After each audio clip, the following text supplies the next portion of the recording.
খবর 24 সাথে আপনাকে স্বাগত। নতুন নতুন খবর জানার জন্য আমাদের চ্যানেলে চোখ রাখুন। নমস্কার দর্শক বন্ধুরা, স্বাগত আমাদের এই চ্যানেলে। ডেঙ্গি আক্রান্ত হয়ে মৃত্যু হলো এক কলেজ ছাত্রের। ঘটনাটি ঘটেছে মুর্শিদাবাদের শামশেরগঞ্জের মধ্য চাঞ্চড্য গ্রামে। পুলিশ জানিয়েছে মৃত কলেজ ছাত্রের নাম সোহেল রান।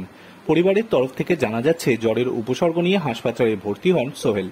বেশ কিছুদিন ধরে জ্বর হচ্ছিল সোহেলের, কিন্তু প্রথমে নিজে থেকে ওষুধ খেয়েছিলেন, কিন্তু তাতে না কমায় চিকিৎসক দেখান। চিকিৎসকের পরামর্শে সুতির মাহিসাইল গ্রামীণ হাসপাতালে ভর্তি হন তিনি, কিন্তু তার জ্বর কমছিল না। রক্ত পরীক্ষায় ডেঙ্গি ধরা পড়ে।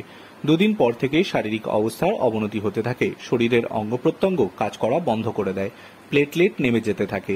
চিকিৎসকদের সব চেষ্টা বিফলে চলে যায়। 3 দিনের মাথায় ডেঙ্গি মাল্টি অর্গান ফেলিওর হয়ে মৃত্যু হয় কলেজ পড়ুয়ার।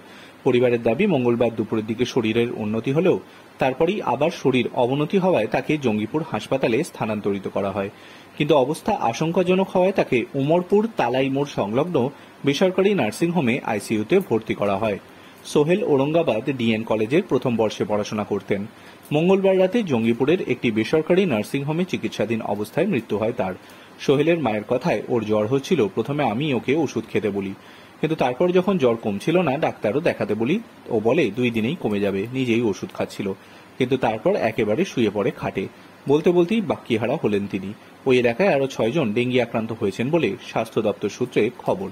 এলাকা পরিদর্শনে যাওয়ার পাশাপাশি ডেঙ্গি নিরসনে যাবতীয় পদক্ষেপ শুরু করা হয়েছে স্বাস্থ্য দপ্তরের পক্ষ থেকে। Bureau report.